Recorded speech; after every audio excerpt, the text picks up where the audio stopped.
Hi everyone, I am recording my final video lecture for our Humanities 142 class, and this one is going to be on Essay 3. So one of your classmates has provided their Essay 3 as a model for this video lecture. So what I'm going to do, I've done this twice in my composition class, so I'm only so you guys haven't seen this yet, but what I'll do is this is the essay that was volunteered, is I'm going to go through it, and as I would while I read through any submitted essay, and for this particular student, because they volunteered it, they're going to get feedback on their essay before they submit it, because they volunteered it, and should be, in theory, helpful because it will kind of show you what's going on in my head as I go through grading. It will show kind of a little bit of revision and process. I'll do some editing and process, and I'll just kind of talk about Essay 3, kind of, and it's not just Essay 3, it's any kind of, not just literary analysis, but also, writing in general, and particularly writing these types of research papers. So just as a refresher, Essay 3 is, you have two prompts from which to choose, and you're being asked to either write on fences or one of the poems from Module 8. And so if you choose to write on fences, you're going to also be talking about Aristotle and Arthur Miller. So you're being asked to talk about whether you think Troy Maxon is a tragic hero or not, in respect to what Aristotle and Arthur Miller say about tragedy and tragic heroes and characters in their two essays. So just note that if you choose prompt 1, you need to reference both Aristotle and Miller, and obviously including your own ideas, and that's the analysis and your claim and all of that stuff. The link was broken for the Tragedy and the Common Man, so I did put a new link in there to another version of where this is. So if you saw that it was broken or whatever, I did update that. And then the second prompt asks you to, like I said, choose one of those poems from Module 8 and identify one dominant theme, and then construct an argument about how the tone, speaker, and diction help in developing that theme. So that almost gives you the organization of an essay right there, because you would, in the introduction, talk about a theme, make a claim for it, and then in your thesis you would address kind of tone, speaker, diction, and then you almost have body paragraph 1, body paragraph 2, body paragraph 3. So what you would be doing here is saying how the tone informs the theme, how the speaker informs the theme, and how the diction informs the theme. So this one pretty much gives you an organization for your paragraph there. And it should be an MLA format, like everything else. So, okay, so I'm going to go here. And what I'm going to do is I'm going to use what's called track changes, and I'm also going to be inserting comments. So you'll see a little bit of what I'm going to do. And I'm definitely going to be going through the introduction and at least the first 2 body paragraphs, and I'll just see how long that takes me. And then if I have time, I'll do more.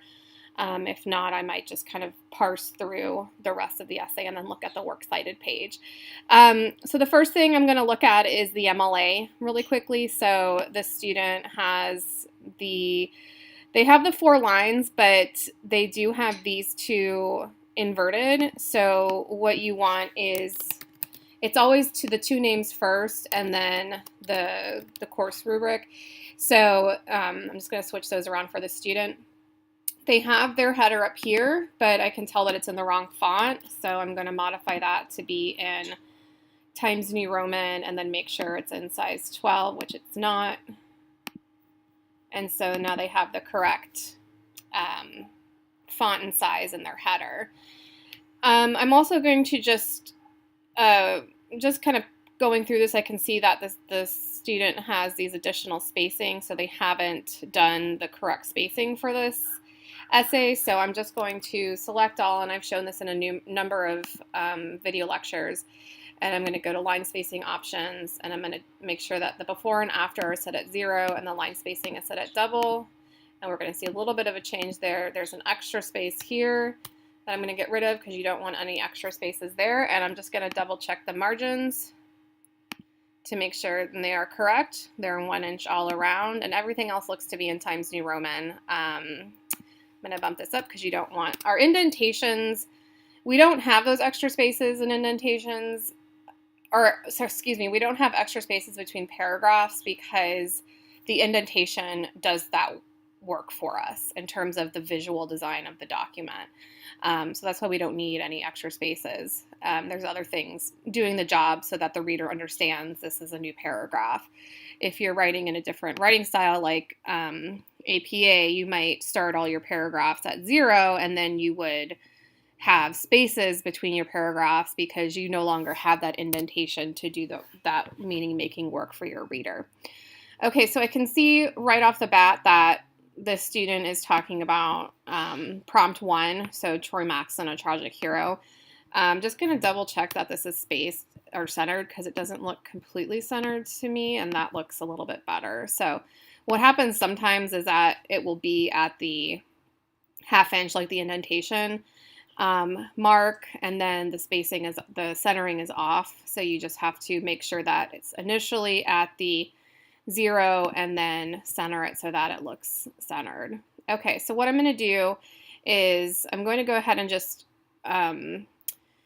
read through the introduction. I might stop, I might not stop, and then I'm going to go ahead and I'm going to turn on track changes now, and I'm going to do original showing markup. And like I said, I might stop, I might not stop.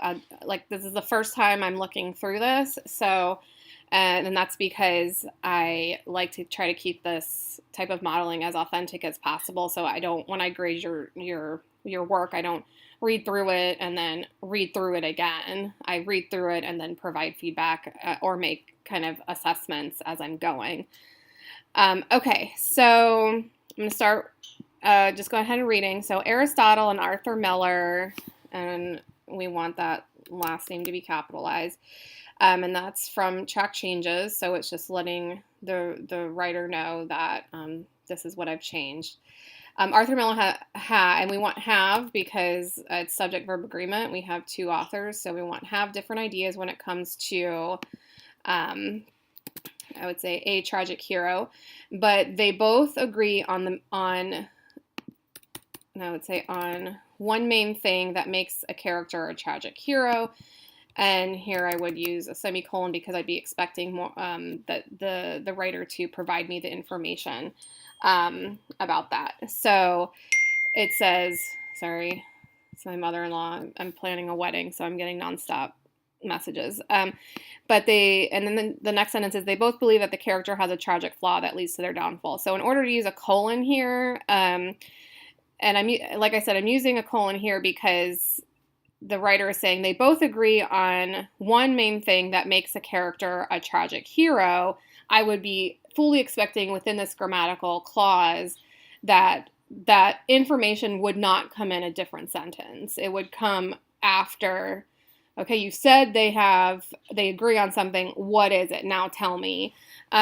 So we can get rid of this here. So it would just read, they both agree on one main thing that makes a character a tragic hero, colon, a tragic flaw leads to, and I would here say, just to reinforce, a tragic hero's downfall. So that's just doing that because if I go to final showing markup, there's probably, yeah, I need a space there. So original showing markup. So in Fences, and remember Fences is a drama, So that gets italicized. And if I show final showing markup, you'll be able to see that. In Fences by August Wilson. If the poetry titles are in quotation marks, unless you're dealing with an epic poem, for example, like Paradise Lost by Milton, which is a long, like 50-page long poem. Unless you're dealing with something like that, like epic poetry, like Beowulf, or Paradise Lost, or, you know, the long poems by Shakespeare. All the poems you guys are reading, they all go in quotation marks, but drama goes in italics. So In Fences by August Wilson. And here I would get a little more qualification for this. So the protagonist, Troy, we want to give the full name. And we want to hedge here. We want to make this arguable. I would say the protagonist, Troy Maxon, can arguably be considered a tragic hero. And then we don't need a new sentence here. The reason for this would be this is wordy writing, so you just want to get rid of that and then join the sentences. Because of the most important thing that is needed in order to be a tragic hero, and that is his tragic flaw that causes his downfall. Okay, I might get back to that to try to revise that a little bit, but I'm going to keep going. In this play, not only does his flaw cause him to end up suffering, and again, for wordiness, cause him to suffer, it also causes pain to the prepositions for the people in his life. They all lose something valuable due to his flaw. And again, this is another reason why reading aloud is valuable. Another thing that makes Troy a tragic hero would be his inherent unwillingness to remain passive in the face of what he conceives to be a challenge in his dignity. And that's from Miller. And the period here would go inside the quotation mark because we have no, the quotation would go there, not here, because this is the citation. There's no page number because it's a website, so it would just be the last name. So this person is integrating Arthur Miller, this quotation, his inherent unwillingness to remain passive in the face of what he conceives to be a challenge to his dignity. So Troy is headstrong, and there's some cohesion that can be done there. So I might say something like, so this is the idea that a character does not, so if the character feels that something is attacking their dignity, they're going to act against it. So that's part of what Miller is saying creates a certain type of tragic hero.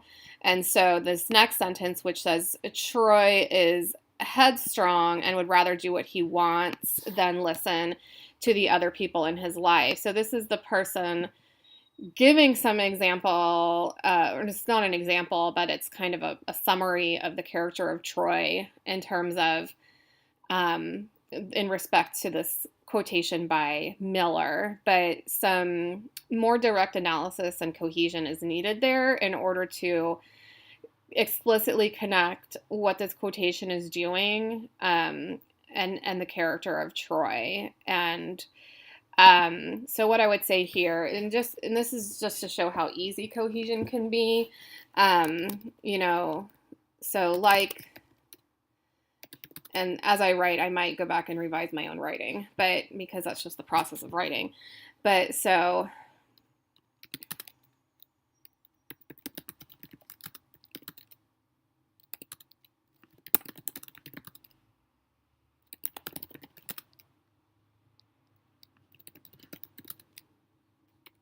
I wouldn't say troubling. I might say actively responding to, and I can't spell.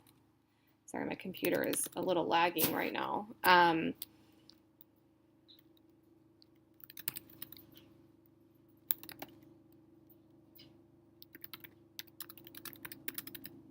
again, you can see I'm referring back to the quote directly.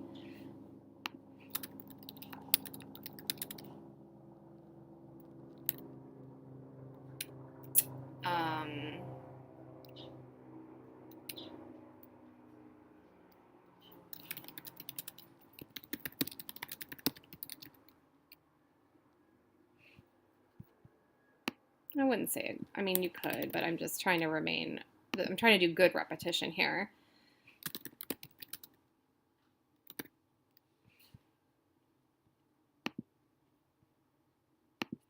There's an extra space there. So what I did to try to provide some cohesion between the quotation and what the writer is saying next is that, like Miller's definition of a tragic hero actively responding to any challenges to their dignity, Troy exhibits this type of active response because he is headstrong and would rather do what he wants than listen to the other people in his life. So that's me trying to work on cohesion, that transition between what was just said and then now where's the writer going with this information. So with that being said, that's colloquial, so we'll just get rid of that. Troy's tragic flaw, at this point in the writing, I'm kind of like, what is the tragic flaw? The writer has not yet given it to us. But here they are. Self-absorption. I might rephrase that a little bit. This should also go much sooner. The idea of what his tragic flaw is should go sooner in the introduction. But Troy's tragic flaw would be how self-absorbed he is, and I'll rewrite that in just a second. Because he had a rough experience in the past with sports, he refuses to have his son face the same experience. Although this may be seen as protection from the other characters, we want the possession to go there. And then for agreement, Troy is not understanding that time has changed since his experience, and that he is instead holding Corey back from something that could be, and just for not a vague pronoun, Corey's true calling. Troy also has a change of misfortune that slowly leads to his ultimate downfall, which is his lonely death. Okay, so it's, I'm just going to save it because I'll send this back to the writer so that they have this additional feedback for volunteering their paper. So what... I've already done a little bit of revision and editing in this introduction. So what this introduction needs is, I'm going to go back to the beginning because, and it makes sense logically in terms of how the writer is introducing the beginning ideas here. They do a nice job of going right into the topic, which is Aristotle and Arthur Miller have different ideas when it comes to a tragic hero, but they both agree. I don't think we need both. That's an unnecessary word. But they agree on one main thing that makes a character a tragic hero. A tragic flaw leads to a tragic hero's downfall. Then transitioning into offenses, that makes sense, right? Then we talk about Troy and that he can arguably considered, and I said I was going to come back to this particular sentence because this is where you would want to introduce the tragic flaw rather than later in the introduction. So because of the most important thing, that's another argument that I would introduce. The writer gives a quotation from Miller in here. I would say this is a good place to bring in maybe the something from Aristotle that, Aristotle does, I think, a more explicit job of explaining what a tragic hero is. So I would here bring in a little bit of quotation from Aristotle on hamartia that says, like, a tragic hero, basically somebody that has hamartia, which is the hamartia is the tragic flaw. So that information would go here. So then there'd be a quotation in the introduction from both Aristotle and Miller. And also here in the introduction is where the writer would want to bring in Troy's tragic flaw, which the self-absorption, I'm trying to think of it. That is a tragic flaw. I'm just trying to think of if there's another way that we could word that. Because of, so what I'm going to do here,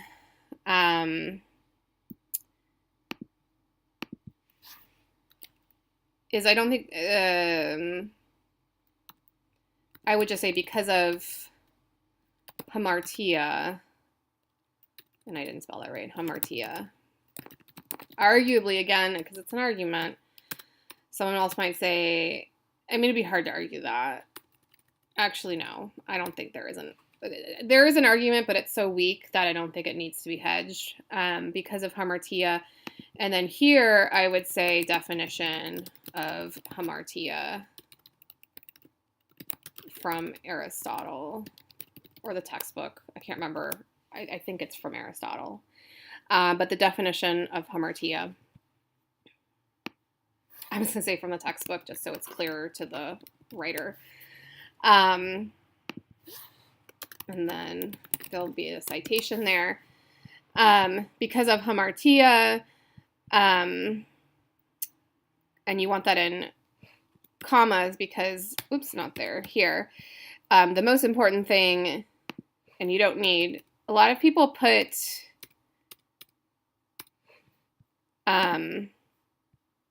it's doing that because I've got so many comments, but that's normal. So if I said original showing markup, it's going to look much different. I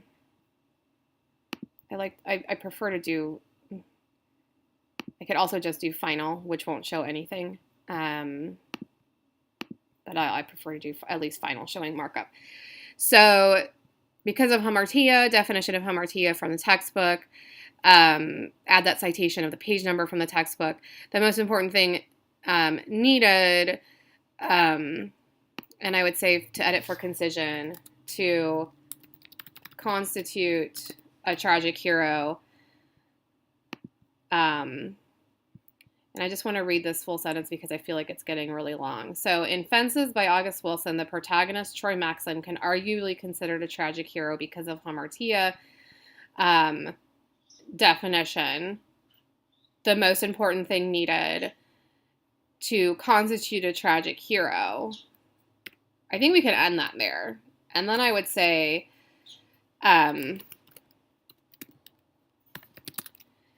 Troy's hamartia, and then just to reinforce, or tragic flaw, is, and then I would get rid of that. And we could stick with self-absorption. I don't want to, and I think I spelled that wrong, which I probably did. There we go.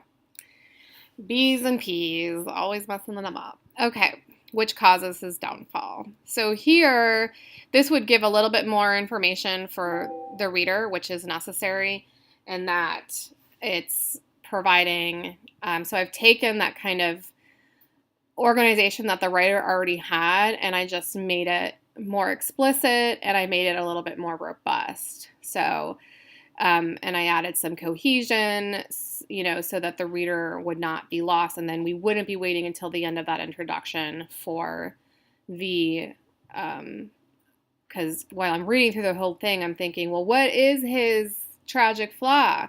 We want to know that right away. We don't want to wait for that. And then they go on, and I don't think we need in this play, I think we can just start off with, not only does his flaw cause him to suffer, it also, I don't even think we need this. His flaw causes, we'll just change that, causes him to suffer, and it also causes pain for the people in his life. And this, I think, can be joined by a semicolon.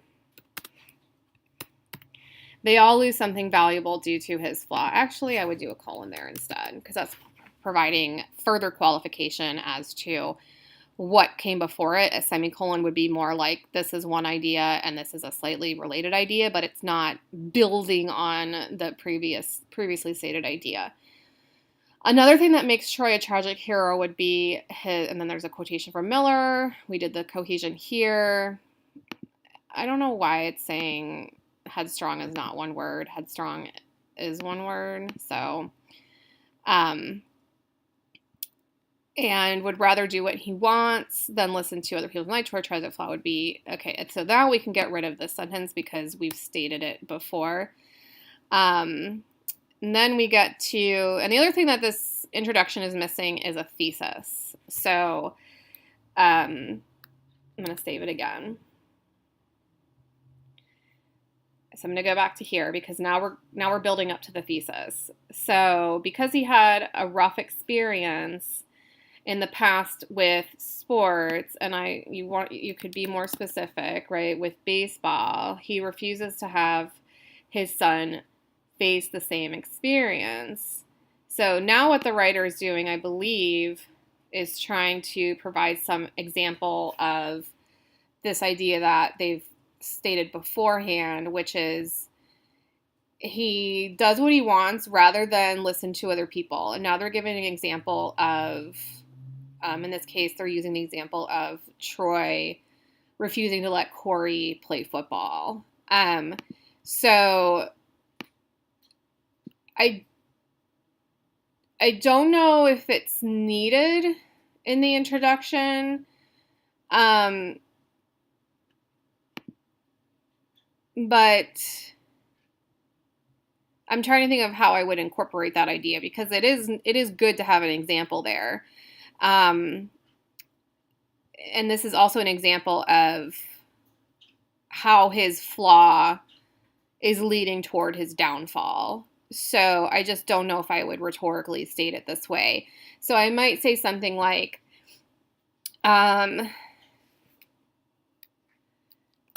this can be seen in Troy's relationship with Corey, his younger son, when Troy refuses to allow Corey to play college football due to Troy's, I'm trying to think of an adjective here for this.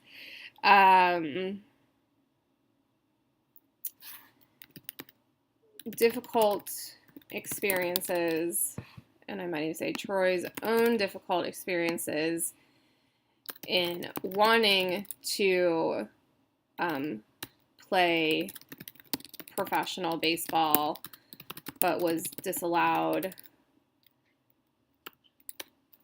due to first his racial background and then his age.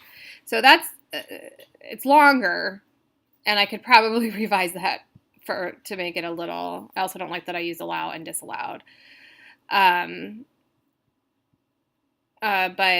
this is how I would revise that, because this also works to transition. So I've added some cohesion here, right? So I'm more specifically stating to the reader, because what I was doing before was inferring. I was saying, I think the reason that the writer is giving me this information is because, so as a reader, I should never have to do that. That's the job of the writer. So here what I'm doing is I'm attempting to do that work. So I'm directly trying to state to the reader that this can be seen, right, where this information up here about he doesn't listen to other people in his life, right, here's an example. So when Troy refuses to allow, this can be seen in this particular example. And I might say, and I wrote that wrong anyway, disallowed due to his race. I'll just say that. I don't think it needs the age part. I think ultimately it was the race. I know in the Fences video lecture I was torn, but I think it's pretty much a racial thing now. And then Rose is trying to palliate Troy by saying, no, it was your age, it wasn't your race. And I was like, no, it was your race. And then although this may be seen as protection from the other characters, and then we don't need the, because we have, that's a definite article, so we can just say from other characters' perspectives, Troy is not understanding that time has changed since his experience, and that he is instead holding Corey.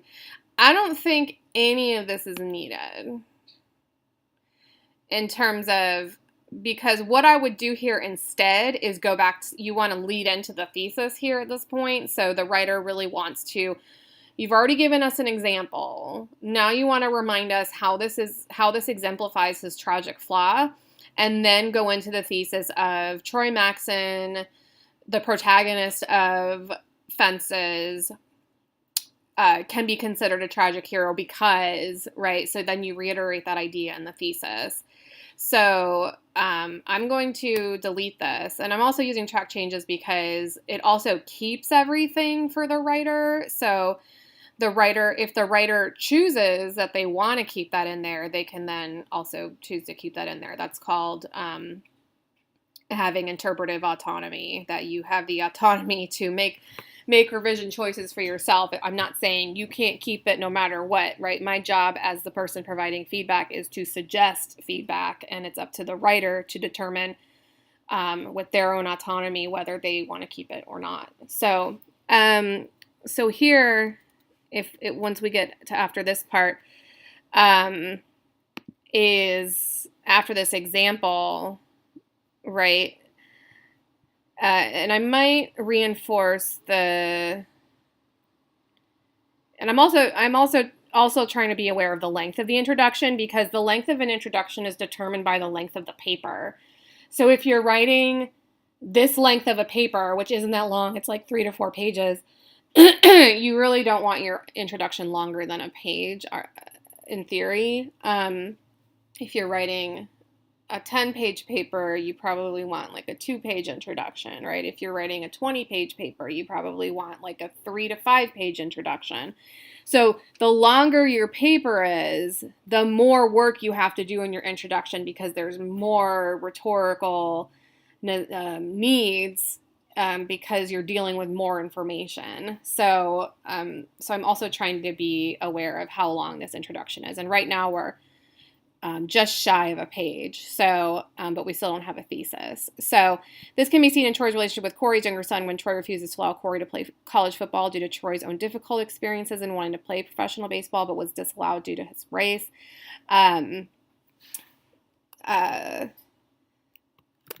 This self-absorbed, so I'm going to, no, I can't. Maybe that's why I didn't want to absorb. Now it's 2 B's. See, the B's and the P's. This self-absorbed action is, when I want to say, I want to write that in a different way.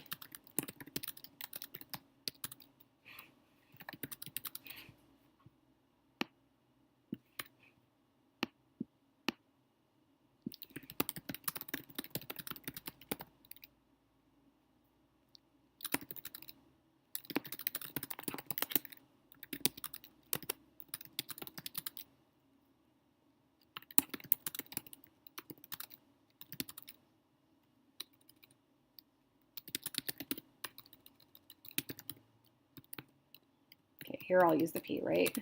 Now now I forgot the S. Every time.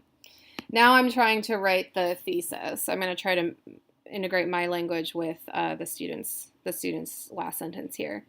So I wrote this up here, Troy engages, because now I'm trying to transition into the thesis, right? So I'm trying to say, there's this example, okay, but we have this type of behavior throughout the play with most of the characters. It is this tragic flaw, self-absorption, that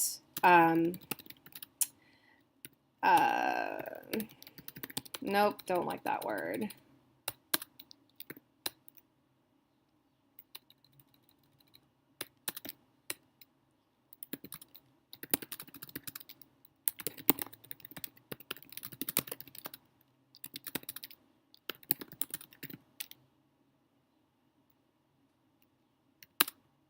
And then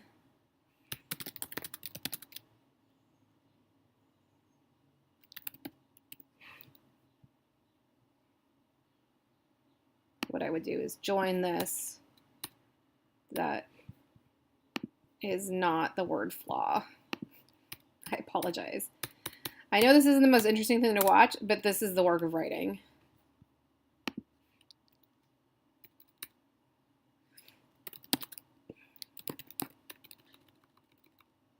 And I'm going to go back to the word hamartia here.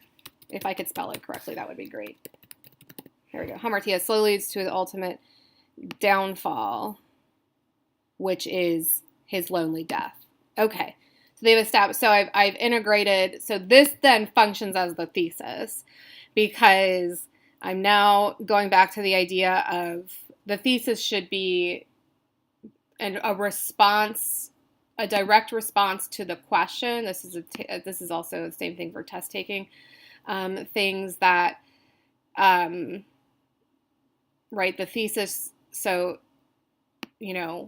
can Troy Maxon be considered a tragic hero? The thesis should directly be a response to that question, right? Troy Maxon can or cannot be considered a tragic hero because blah, blah, blah, blah, blah, blah, right? Whatever reasons you have. The thesis doesn't have to be formulated like that, because the one I've written here isn't. But that's a very simple formula for what a thesis for that prompt would look like.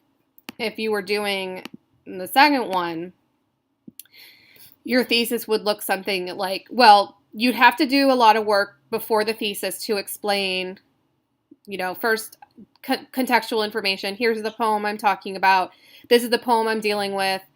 Or excuse me, this is the theme I'm addressing in this poem. This theme is significant to the poem because blah, blah, blah, giving examples from the poem that exemplify that theme. And then you would also have to talk about how tone, speaker, and diction, this is what we call forecasting, you would do in your introduction. Tone, speaker, and diction all help to develop that theme in these ways. And then you'd give little snippets of evidence in your introduction, and then your thesis would be, tone, speaker, and diction in X poem inform the theme of blank in that because, right, blah, blah, blah, blah, blah. So that's what the thesis would look like if you were to do prompt number 2. Don't look at my desktop. It's giving me anxiety. Okay, so that's the introduction for this particular essay 3.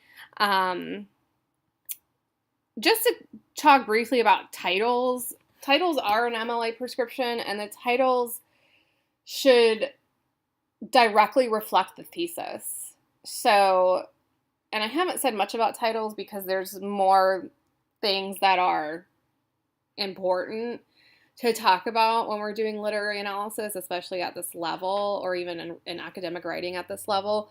But you might want to play around with title. So for example, if I wanted this title to reflect the thesis that I just wrote in conjunction with the writer, would be something like,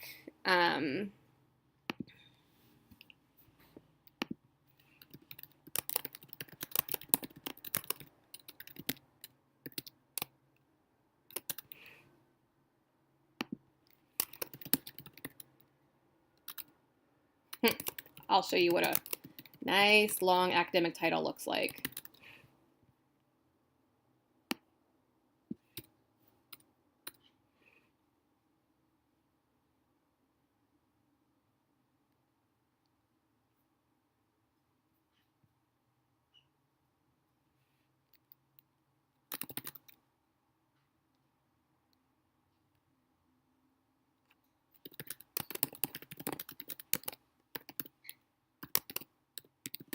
I could spell it right this time.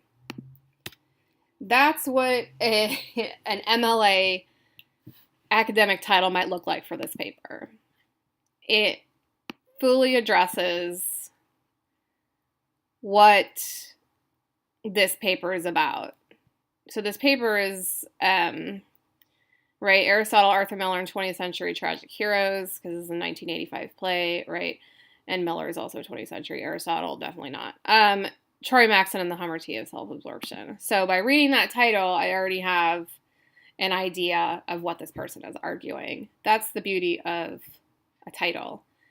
And as I've talked about before in past video lectures, you yourselves, as you do research, when you look through titles, don't you like it better when a title gives you a real clear indication of what their argument is going to be? Yes, because it's easier for you.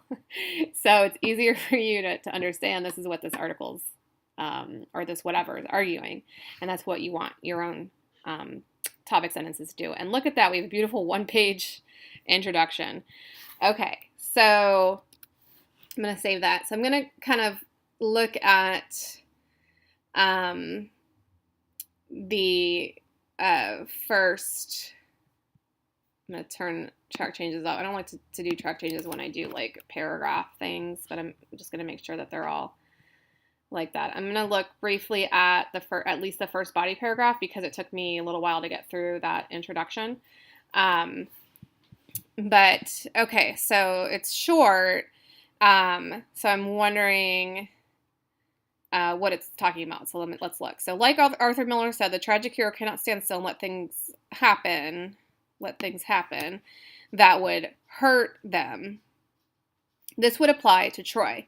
Troy could be seen as and this is colloquial, so I would put this in quotation marks because, and here we want to put this in commas, instead of always complaining about his job. A lot of you always have the second comma, but you always forget the first one. So this whole clause should be, anything like that should be set off fully by commas.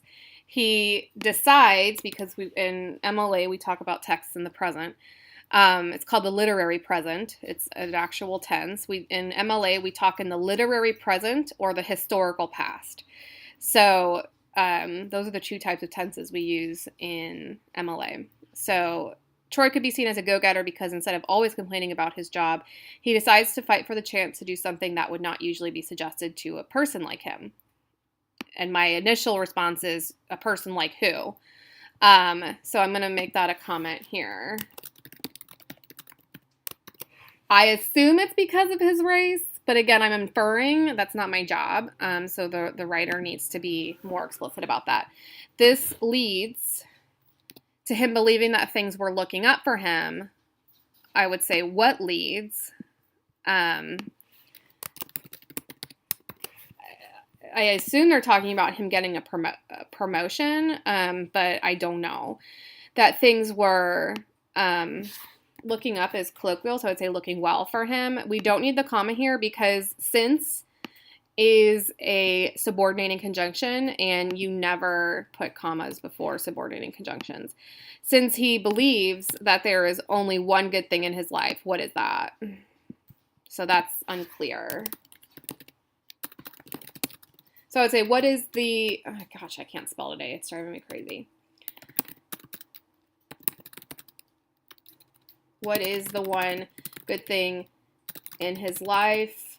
And also, what does this have to do with the argument in this paragraph? I think I understand the argument in this paragraph, but I'm doing a lot of work on my own to understand what that argument is. And so I like that the writer is going back to this idea that Miller brought up, and they're already using this, and they have a good example of what Miller is saying. What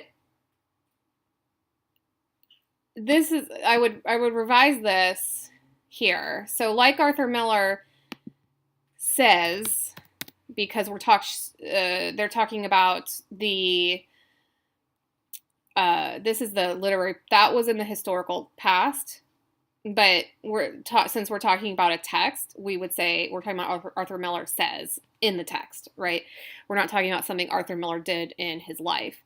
The tragic hero cannot stand still, and I would refer back to a word they use at passive, so I would say, just to jog the reader's memory, cannot passively stand still and let things happen that might, I wouldn't say would because I would head share a little bit, that might hurt them.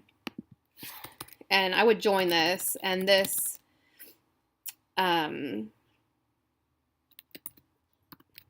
non-passive behavior, sorry, I always write that in the British style, can be seen with Troy.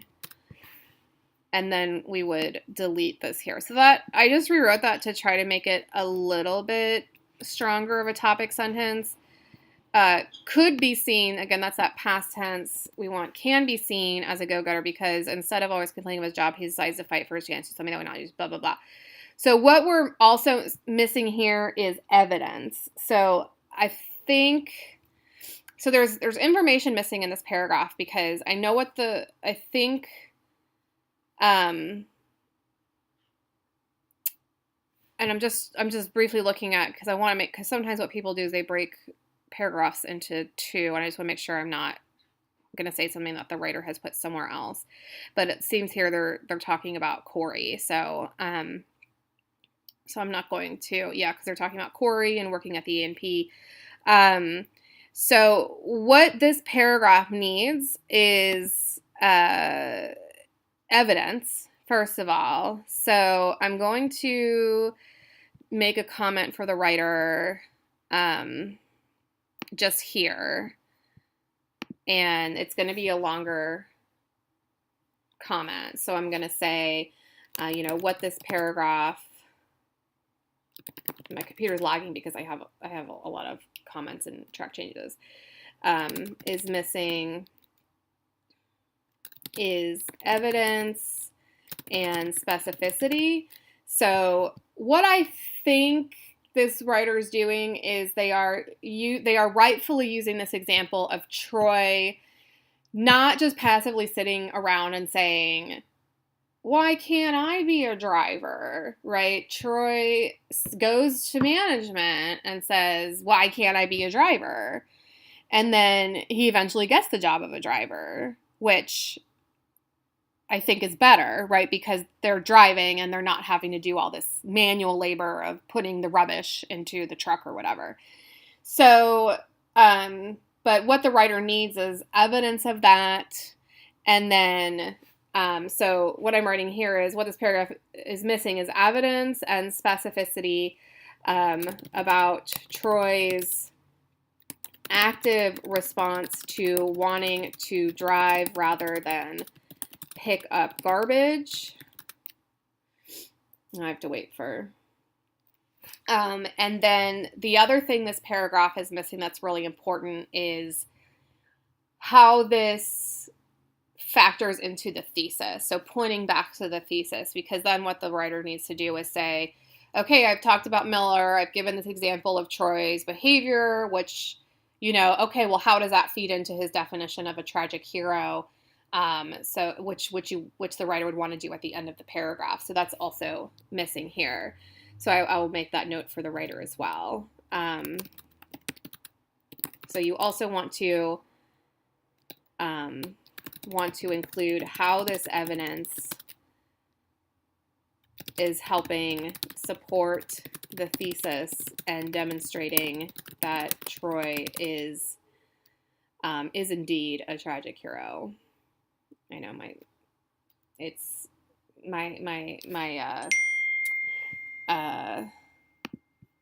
sorry about that. And that Troy is, once I start using track changes, my Mac starts to slow down a little bit. And then I would say pointing back to thesis, which you need, all of your paragraphs should go back to pointing back to your thesis. So every paragraph, your reader is first asking, what information are you giving me and why? How is this information supporting your thesis? Every body paragraph needs to point back to the thesis statement. Okay. The last thing I'm going to focus on is the other thing that I'm noticing about this is that, it needs a good polish. There's words that are lowercase that needs uppercase and, punctuation. And so reading aloud is honestly the best way to do it, or using a tutoring service. But, polishing up on the sentence level as well. So in terms of works cited, when I see those gray lines, I'm already like, no, that because this was made in something and that's not good. So the works cited, the title for the works cited needs to be in Times New Roman, size 12, and that's it. The works cited also needs to be Times New Roman, and I feel like this was made on a generator, a citation generator of some type, because it's all in this like gray font. But and I can see these tick marks and they're forcing the tick marks because again it was made in a citation generator, and it's also not correct. Like we have this colon here. There's periods where commas should be, and remember, you need to quote from Aristotle and Arthur Miller in this text. So if you're doing prompt 1, I should see 3 citations, one for the Aristotle, one for Miller, and one for August Wilson. So the citations here, and I'm just going to make a note that citations are incorrect. So the writer is going to want to look very closely at the citations and make sure that, you know, there's incorrect punctuation, there's tick marks here instead of quotation marks. And I can't change them because this was not done in Word. This was done in something and then inserted. So that's not the way you want to do a works cited page or a references page. It's just, you're not learning anything that way. So it's counterproductive. But anyways, that's all I'm going to talk about in terms of Essay 3. I hope they're going well, but I just wanted to really focus on the importance of what's happening in the introduction, give an example of what a body paragraph should be doing, and then kind of looking briefly at the works cited page and MLA. But otherwise, that is it for now. This is my final video lecture, and if you have any questions or concerns, please feel free to reach out to me. Otherwise, I'll talk to you guys later. Bye-bye.